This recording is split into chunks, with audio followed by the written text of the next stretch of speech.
રાણપુર પોલીસે સાંગણપુર ગામેથી ઇંગ્લિશ દારૂ અને બિયરના જથ્થા સાથે ₹25,575નો મુદ્દામાલ ઝડપી પાડ્યો. બોટાદ જિલ્લા પોલીસ વડા આઈપીએસ ધર્મેન્દ્ર શર્મા દ્વારા સમગ્ર બોટાદ જિલ્લામાં દારૂની બધી નાબૂદ કરવા તમામ પોલીસ સ્ટેશન થાણા અધિકારીઓને સૂચના આપવામાં આવેલ હોય જે સૂચનાને અનુસંધાને રાણપુર પોલીસ સ્ટેશનના પીઆઈ એ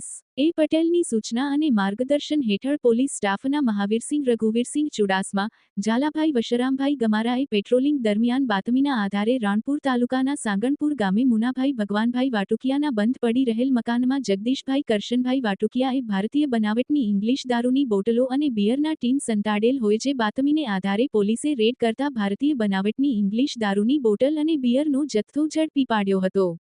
જેમાં પોલીસે અલગ અલગ બ્રાન્ડની ઇંગ્લિશ દારૂની 27 બોટલો તેમજ અલગ અલગ બ્રાન્ડના બિયરના 63 ટીન સહિત ₹25,575નો મુદ્દામાલ ઝડપી લઈ જગદીશભાઈ કરસનભાઈ વાટુકિયા વિરુદ્ધ રાણપુર પોલીસે ગુનો નોંધી વધુ તપાસ અને કાર્યવાહી પીએસઆઈ વસાવાએ હાથ ધરી છે. વિપુલ લુહાર, ન્યૂઝ 14 રાણપુર.